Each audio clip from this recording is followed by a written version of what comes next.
Welcome back to my channel. কেমন আছেন সবাই? আশা করছি যে যেখানে আছেন সবাই খুব ভালো আছেন, সুস্থ আছেন। আর এই যে অনেক দিন পর, না অনেক দিন বলে ভুল হবে, কয়েক মাস পর আমি আবার একটা নতুন ভিডিও নিয়ে চলে এলাম। যদিও এটা আমার কালী পুজোর সময়ের ভিডিও, এটা ছিল কালী পুজোর দ্বিতীয় দিন। তো একটু অসুবিধার জন্য ভিডিও করা হয়নি, ভিডিও করিনি। আর এখন তো আরও বেশি চাপ, কারণ ছেলে মেয়ে দুইজনেরই ফাইনাল পরীক্ষা চলছে বা একদিনের শুরুই হয়ে গেছে। তো এখন আরও বেশি চাপের মধ্যে আছি। আর আমি এরকম অবস্থার মধ্যে না একদমই ভিডিও করতে পারি না, আর ভিডিও করতে পারলেও তার মানে এডিট করার টাইম পাই না। তো যাই হোক, পুরোনো ভিডিও ভাবলাম ছেড়ে দিই, অনেক দিন ধরে রয়েছে। তো আর এই যে কালী পুজোর সময় কিন্তু আমার মা আমার কাছেই ছিল, বাংলাদেশ থেকে এসেছিল। তো এই সন্ধ্যার পরে আমরা 8টার দিকে আমাদের মন্দিরে, তো যেখানে পাড়ায় পুজো হয় ওইখানে খুব তার মানে খুব মজা হয়। কালী পুজোর সময় বাইরে থেকে শিল্পীরা আসে। এবার তো সারেগামাপা জি বাংলা থেকেও এসেছে, আবার মুম্বাই থেকে অনেক শিল্পীরা এসেছে। তো এখানে রেডি হয়ে সাজুগুজু করে আমরা একটু বেরিয়ে পড়িয়েছি। আর এই যে গেট থেকে বেরিয়ে দেখি, ছেলেকে বললাম ও যাবে না, ও বাজি ফাটাচ্ছে। আর আমার ছেলে যে বাজি ফাটানো দেখে আমার মা আবার ভয়তে একটু পিছনে সরে গেছে। মা, মেয়ে, আমরা সবাই রেডি হয়ে গেছি। আর এই যে দেখেন আমার দুই মা কেমন লাগছে অবশ্যই বলবেন।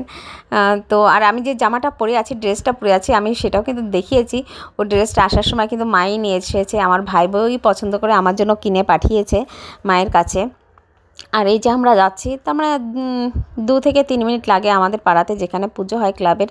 তো আর এই যে আমাদের বাড়ির সামনেই কিন্তু যে মাঠের মধ্যে বিভিন্ন ধরনের লাইটিংগুলো কিন্তু করা হয়েছে, সেগুলো একটু দেখাচ্ছি। কিন্তু ক্যামেরাতে হয় না, বেশি লাইট থাকলে ওগুলো না জ্বলে যায়, তাই না, বোঝা যায় না, শেপটা ঠিক বোঝা যায় না। আর এই যে রাস্তায় তো খুব সুন্দর লাইটিং, কালী পুজোর সময় এরকম বেশি লাইটিংই করে। আর এই যে মা মেয়ে আমরা 3 জনে যাচ্ছি। বর বাড়িতেই ছিল, ও আর বের হয়নি। তো এই যে আমরা 3 জনে সাজুগুজু করে খুব আনন্দ নিয়ে যাচ্ছি যে আমরা এখানে বসে বসে অনেক সময় থাকবো আর প্রোগ্রাম দেখব।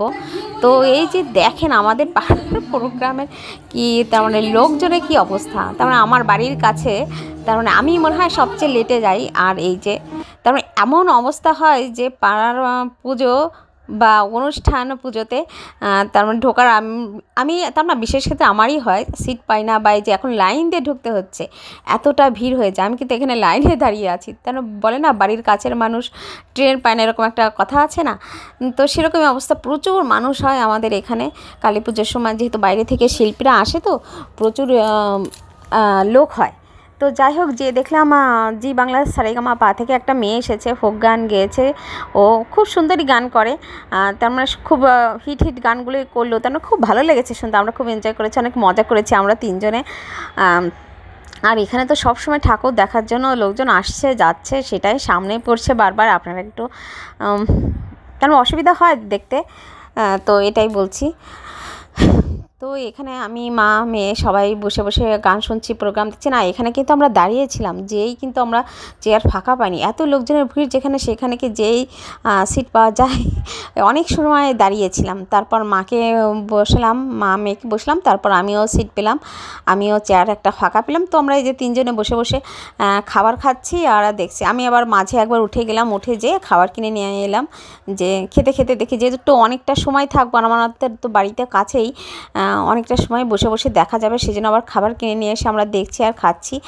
আর ওই মেয়েটার গান গাওয়া শেষ হলো না, এই যে এসেছে মুম্বাই থেকে আব্দুল শেখ। যারা সারেগামাপা দেখেন তারা তো অবশ্যই জেনে থাকবেন, 2023-তে আব্দুল শেখ সারেগামাপার পার্টিসিপেট ছিল, এবং 15-এর মধ্যেই ছিল সম্ভবত, আমি যেহেতু দেখিনি, কিন্তু আমার এটা ইনফরমেশানটা কালেক্ট করা।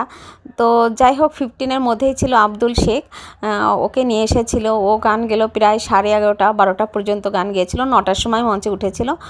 অনেক গান করেছে এবং ভালো লেগেছে, খুবই ভালো লেগেছে। আর দেখতেও বেশ সুন্দর। যাই হোক, অনেক হাইট, প্রায় 7 ফিট সামথিং হবে, আর দেখতেও খুব সুন্দর, ভালো লেগেছে। আর তো সব হিট গানগুলোই গেয়েছে। आप लोगों को एक मैं नीचे आके आप लोगों को समझाता हूँ। तो अच्छा वहाँ से ओके जी माइक सारे हाथ ऊपर एवरीवन कम ऑन मैं बीच में आता हूँ ओके। এখানে যে আব্দুল শেখ আর আমরা একদমই কাছাকাছি, তো সবার সাথেও হাত মেলানোর জন্যই এই যে নেমেছে। তো খুব ভালো লাগলো, আর ওর গানও খুব আমরা এনজয় করেছি। তো এই হচ্ছে ব্যাপার। তো এই যে তো দেখতেই পেলেন যে আব্দুল শেখ আমাদের সাধারণ মানুষের মাঝেও চলে এসেছে। তো আমিও হাত মেলালাম ওর সাথে। আর গান শেষে যখন রেস্টরুমে যাই তখন আমরা অনেকে ওর সাথে একসাথে ফটো তোলা, ফটোগুলো আপনাদের সাথে শেয়ার করছি। আর আজকের ভিডিওটা আমি এখানেই শেষ করছি। যে যেখানে আছেন সবাই খুব ভালো থাকবেন, সুস্থ থাকবেন। চেষ্টা করবো আর একটা নতুন ভিডিও নিয়ে আসা। তো আজকের মতন টাটা।